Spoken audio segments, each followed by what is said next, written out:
Hey everyone, so this is my 30 through 33 week pregnancy update. So I am 33 weeks pregnant with baby number 2, and one of the big things that's happened, I guess, in the past 3 weeks is that I was hospitalized. Not for very long, just for a few hours, but I was in the hospital for severe dehydration. I had got the stomach flu or some sort of stomach virus or something from Eva. And of course, I don't know if it's because I'm pregnant or what, but it affected me a lot worse than it did her. And I was incredibly sick and couldn't keep anything down, water, nothing. So I went to the hospital, and then they did an ultrasound, of course, of the baby, and everything was fine.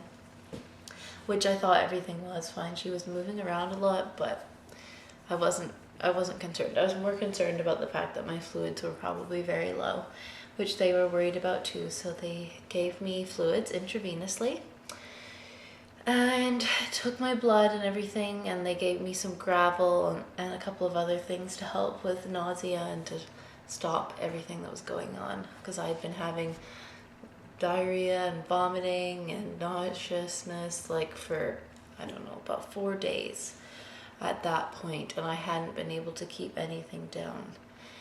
So that was rather unfortunate, and I got really sick around the time when I was supposed to do my maternity photos, so I had to cancel those. So now I am waiting to do those when Steve gets back from work, because Steve actually got back or went back to work yesterday. So we're happy to have him back because we need him to work. But I wish he was here because it's just really hard on me right now. But it was nice because he didn't go back until the 30th, and the 29th was his birthday, so it was nice to be able to share his birthday with him. I guess the main things I've been doing as far as appointments go was chiropractic appointments. He says that my back is incredibly stiff and he hasn't been able to give me a full adjustment. So he wants me to come at least once a week, if not 2 times a week. And as far as my OB appointment goes, babies, I've been twice to the OB. The heartbeat was 155 and 152, I think. In both of those visits, I said I had a lot of cramping, which I've talked about before, and they told me again it's just from doing too much and I need to relax more, which of course for all moms who have toddlers know that is easier said than done. The baby is measuring exactly what she should be, so that's perfect. They said that she's not going to be a big baby, but she's not going to be a small baby. My next appointment is in May, and I can't remember what the date is right now, but it's like less than 2 weeks away. As far as my diaper bag goes, I'm still preparing it, so you will see a video about that shortly, but I don't have everything together yet. During these weeks, it was our April 14th was our 1-year wedding anniversary. So we got to go out and go to a nice restaurant and have some time together. Another thing I'm doing right now as far as preparing for Mila's arrival is I'm actually looking into capsulizing my placenta. I've seen a couple of moms on YouTube talk about it recently. One of them being Gabe and Jess, and You Are Forever Loved. I hope I didn't totally botch that up.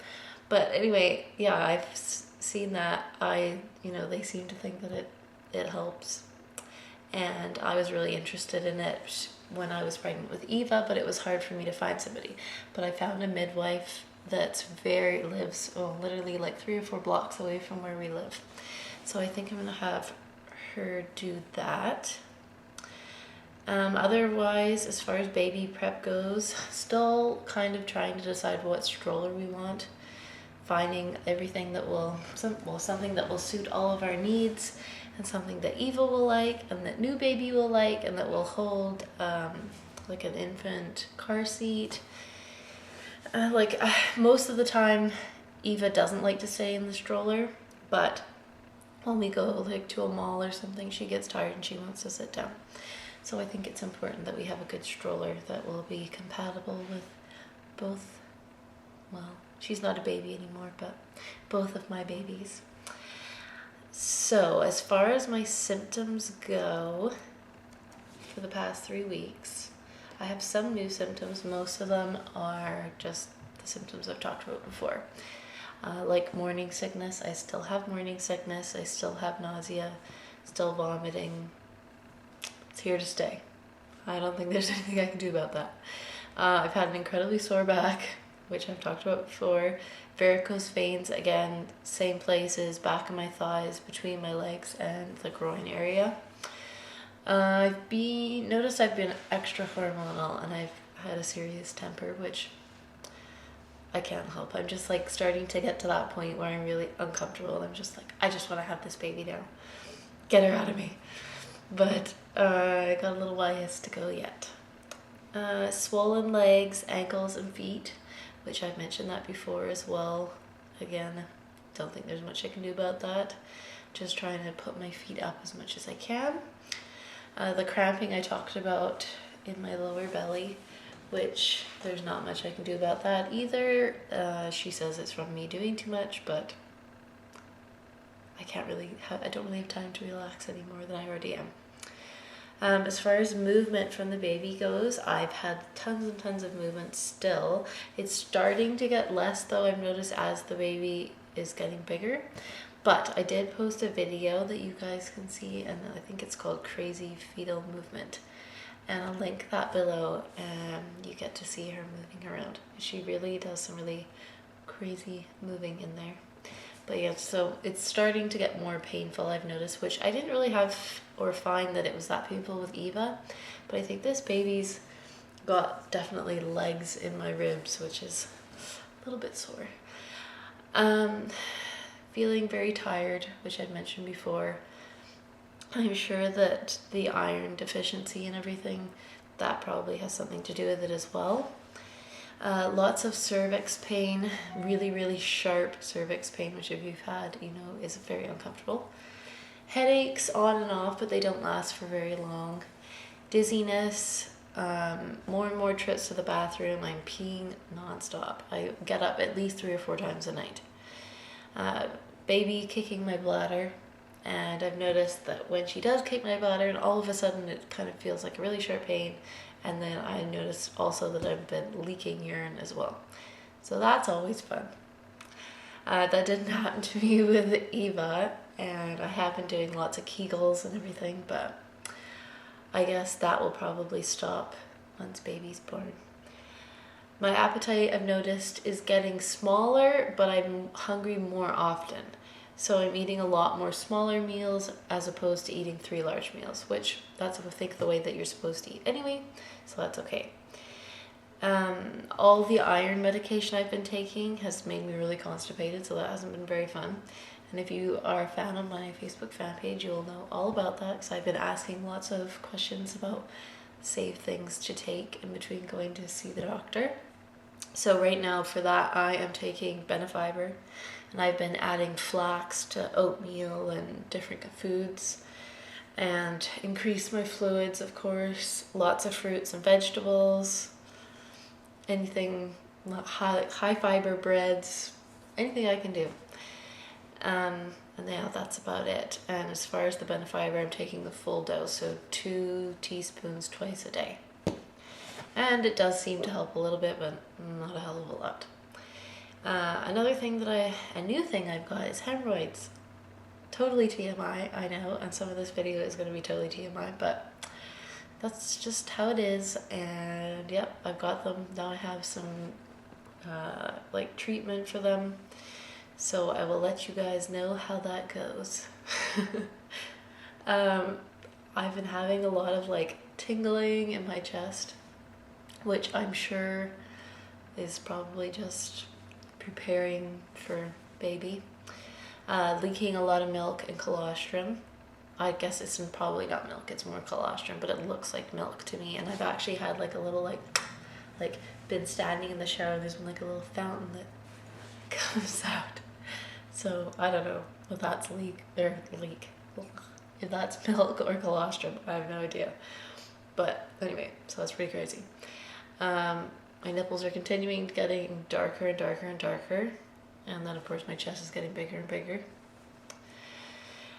Sore feet, which I've talked about before. Lots and lots of Braxton Hicks contractions. And I'm just like, I remember a tightness kind of around the middle with Eva. With this baby, I noticed the tightness on the top and the bottom the most.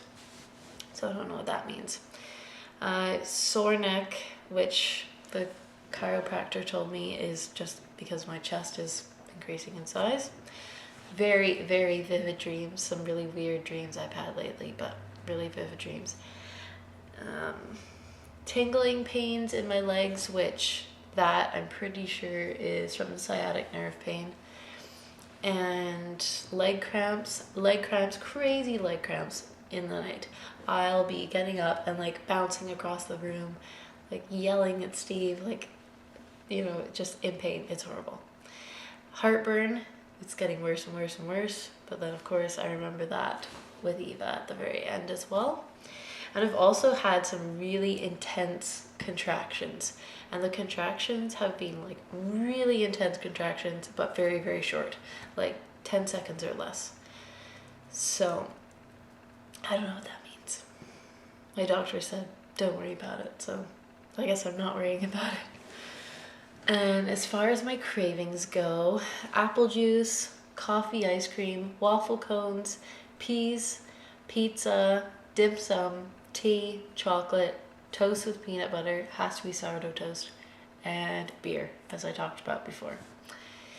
So that is it. I will go ahead and show you my 33-week bill.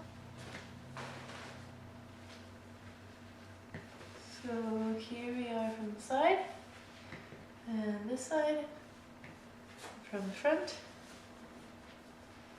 and this side from the front. And I'll go ahead and measure.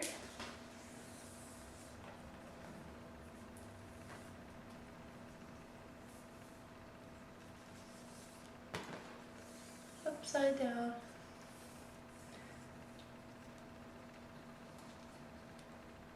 And I am, let's say 42 inches. So I think I've grown about an inch. So that's it for these weeks. And I will talk to you guys for week 34. And yeah, thanks for watching.